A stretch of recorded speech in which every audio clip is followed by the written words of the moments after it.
नमस्कार दोस्तों, आप देख रहे बोलते आवाज न्यूज। महेंद्रगढ़ रेलवे स्टेशन पर बाड़मेर हावड़ा एक्सप्रेस ट्रेन का होगा ठहराव। ट्रेन से न केवल यात्रियों का समय बचेगा बल्कि व्यापार, शिक्षा और रोजगार के अवसरों को बढ़ावा मिलेगा। यह बात भिवानी महेंद्रगढ़ लोकसभा क्षेत्र के सांसद चौधरी धर्मवीर सिंह ने बाड़मेर हावड़ा एक्सप्रेस ट्रेन के ठहराव कार्यक्रम के आयोजन पर बतौर मुख्य अतिथि बोलते समय कही। इस अवसर पर विधायक कंवर सिंह यादव, एसडीएम कनिका गोयल भी उपस्थित रहे। सांसद चौधरी धर्मवीर सिंह ने कहा कि बाड़मेर हावड़ा एक्सप्रेस के ठहराव से क्षेत्रवासियों को लंबी दूरी की यात्रा में बड़ी सुविधा मिलेगी। इससे न केवल यात्रियों का समय बचेगा बल्कि व्यापार, शिक्षा और रोजगार के अवसरों को भी बढ़ावा मिलेगा। उन्होंने केंद्र सरकार और रेल मंत्रालय का आभार व्यक्त करते हुए कहा कि यह इस क्षेत्र के लंबे समय से मांग थी जो उनके प्रयासों से पूरी हो गई।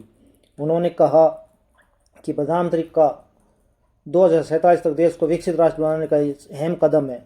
सुनिए उन्होंने क्या कहा।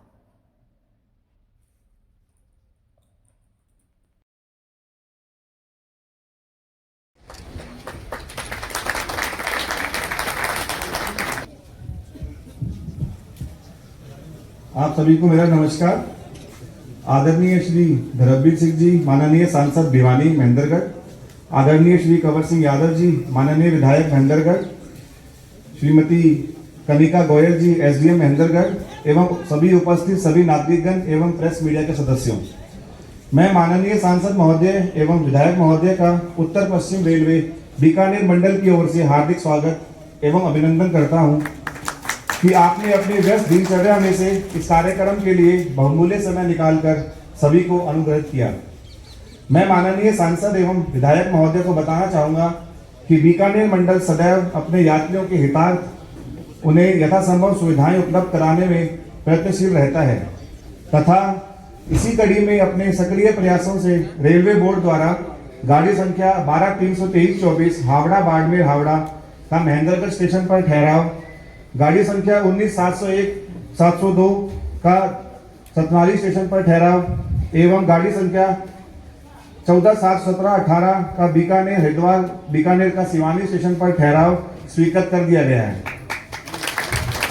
इन्हीं ट्रेनों से महेंद्रगढ़, सतनाली एवं सिवानी स्टेशनों पर ठहराव में से इस क्षेत्र के तथा आसपास के सभी लोगों का बाड़मेर, दिल्ली कैंट तथा हरिद्वार जैसे स्थानों का सीधा जुड़ाव हो पाएगा तथा साथ ही साथ व्यापार क्षेत्र में भी उनको प्रत्यक्ष लाभ मिलेगा। इन गाड़ियों का ठहराव निम्न प्रकार होगा। 12-323 हावड़ा बाड़मेर गाड़ी 21-1-26 से 18 बजे यहाँ आगमन करेगी एवं 18 दोपहर प्रस्थान करेगी। उसी तरीके से गाड़ी संख्या 12-324 बाड़मेर हावड़ा दिनांक 22-1-26 से सुबह 4:28 पर आगमन करेगी एवं 4:30 पर उसका प्रस्थान रहेगा। मुझे यह बताते हुए बड़ा हर्ष हो रहा है कि वर्ष 25-26 में दिसंबर माह तक बीकानेर मंडल द्वारा 371.85 लाख यात्रियों का परिवहन किया गया, जिसमें 454 करोड़ रुपए की आय रेलवे को हुई। इसके अलावा बीकानेर मंडल पर पिछले दिनों विभिन्न क्षेत्रों में अनेक उपलब्धियां प्राप्त की गई हैं, जिनमें से कुछ संक्षिप्त जानकारी मैं आपको देना चाहूंगा। बीकानेर मंडल पर संपूर्ण 1780 किलोमीटर का विद्युतीकरण यानी इलेक्ट्रिफिकेशन पूरा हो चुका है। पहली गाड़ी ट्रेन रोहतक भिवानी रेल मार्ग पर दिनांक 25/5/18 को चली थी। वर्तमान में बीकानेर मंडल पर कुल 70 गाड़ियां विद्युतीकरण इंजन से चलाई जा रही हैं। यात्रियों को आधुनिकता का एहसास दिलाने के लिए, यात्री सुविधाओं को विस्तार देने के लिए रेलवे स्टेशनों पर अमृत भारत स्टेशन योजना के अंतर्गत विकास किया जा रहा है, जिसमें महेंद्रगढ़ स्टेशन भी शामिल है। बीकानेर मंडल के पर लगभग पूरा हो चुका है एवं 7 स्टेशनों पर कार्य प्रगति पर है। 13.34 करोड़ दिया गया था। बीकानेर रेलवे स्टेशन पर 332 करोड़ रुपए की लागत से मेजर अपग्रेडेशन का कार्य चल रहा है। मेरा विश्वास है कि बीकानेर मंडल पर यात्री सुविधाओं के विकास हेतु आपका सक्रिय सहयोग भविष्य में मिलता रहेगा तथा पुनः एक बार मैं आपको आपकी व्यस्त दिनचर्या में समय निकालकर यहाँ पधारने पर हार्दिक स्वागत व्यक्त करता हूँ। धन्यवाद। 3.5 साल और तो बैठे रहोगे, खड़े को नहीं हुआ। सर, 3 स्टेशनों पर ठहराव किया गया, हाँ जी, का क्या कहना चाहेंगे? देखिए, लोगों की एरिया की डिमांड के मुताबिक समय समय पर इस प्रकार के ठहराव, चाहे वो सतनाली की बात हो, महेंद्रगढ़ की बात हो या सिवानी की बात हो, आज का ये प्रोग्राम इसीलिए किया था क्योंकि लोगों की इलाके की डिमांड थी इन तीनों ट्रेनों की ठहराव की। और मैं तो धन्यवाद करता हूँ रेलवे डिपार्टमेंट का, बोर्ड का और इन अधिकारियों का कि इस चीज को मान लिया गया। सर क्या आगामी समय में कुछ और ट्रेन है जो हाँ महंगे बिल्कुल बिल्कुल, क्यों नहीं होंगी। ये एक निरंतर प्रक्रिया है। आज ही हमने ये सिस्टम को खत्म नहीं कर दिया। हर सेक्टर में, रोड हो, रेल हो, दूसरे डेवलपमेंट के काम हो, ये तो 2047 तक, जब तक देश विकसित नहीं होगा, ये काम बढ़ते जाएंगे। सर जिस प्रकार से एक जीआरपी चौकी की जो है, हाँ ये मांग करी है, क्योंकि यहाँ दो प्रकार की बातें हैं। एक रेलवे की अपनी है आरपीएफ और दूसरी जीआरपी है। दोनों में कहीं ना कहीं जीआरपी के लिए जो हमारी महिला कांस्टेबल या स्टाफ है, उनके लिए ठहरने के लिए या सैनिटेशन के हिसाब से जगह की या साफ जगह नहीं बना रखी, तो हमारी पूरी कोशिश होगी। स्टेट से अगर करानी पड़ेगी तो स्टेट से करेंगे, और अगर रेलवे करेगी तो रेलवे से कराएंगे। सर राविंदर जी सिंह का एक बयान आया है कि दक्षिण हरियाणा जो सरकार बनाता है लेकिन वाद्य विनाम नहीं मिल पाता। एक तरफ आप जो कहते हैं कि हर जगह जो विकास हो एक समान है, किस तरह से देखते हैं पूरे बयान? हमारे सीनियर लीडर हैं राविंदर जी, आपको ऐसी बात कल बताते हो कि जिससे लोगों में कोई और भ्रम फैले।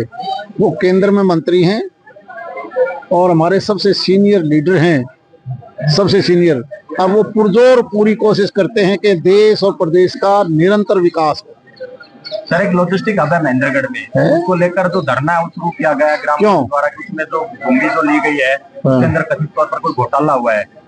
मेरे नोटिस में इस तरह की बात कही है सर, आप उस कमेटी के अंदर से किस तरह से देखते हैं? नहीं, मेरे नोटिस में नहीं है, लेकिन इतना है, जब भी रेल और रोड प्रदेश की सरकार अपनी सड़क बनाए या डेवलपमेंट करे और केंद्र भी कोई डेवलपमेंट करता है, तो जो डिस्ट्रिक्ट लेवल पर जो तय होता है जमीन का, उसको आप मार्केट रेट कहो, कलेक्टर रेट कहो, जो प्रदेश तय करता है उसको भारत सरकार पैसा देती है। जब नेशनल हाईवे ने वो सड़कें बनाई तो जो तय किया कलेक्टर रेट, हमने वो पैसा दे दिया। अब वो उन्होंने कम तय कराया या ज्यादा कराया, वो तो स्टेट का मैटर है। इस मामले में मुझे इससे ज्यादा कोई ज्ञान नहीं है, भाई कौन किसने क्या कर दिया क्या नहीं, विधायक जी को पता होगा, मुझे नहीं पता, लेकिन मेरे नोटिस में नहीं है। नाली में एक ट्रेन का ठहराव किया गया, किस तरह से देखते हैं? देखिए, हमारे लिए बहुत ही सौभाग्य की बात है कि लोगों की सुविधा के लिए हमारे जो डेली दिल्ली जाने वाले हमारे यात्री भाई, व्यापारी भाई, उनको ये सुविधा मिली है। हम आदरणीय सांसद महोदय का धन्यवाद करते हैं कि उन्होंने बड़ी परिश्रम करने के बाद इस तरह की रेलवे का ठहराव किया है। और यहाँ कुछ मांगे थी, वो भी हमने आपके माध्यम से, आपने देखा होगा, रखी हैं। और ये तो आने वाले समय में इस तरह से काफी बदलाव आप देख रहे हैं, और इस तरह की लोगों को सुविधा मिलती रहे ताकि लोगों को आने जाने में किसी तरह की कोई दिक्कत ना हो। ये लोगों की सुख सुविधा और सहूलियत के लिए रेलवे का जो ठहराव है, ये हमारे लिए बहुत ही एक अच्छा एक मैसेज गया है। लोगों ने भी इसकी प्रशंसा की है और लोगों ने इसका आनंद भी लिया।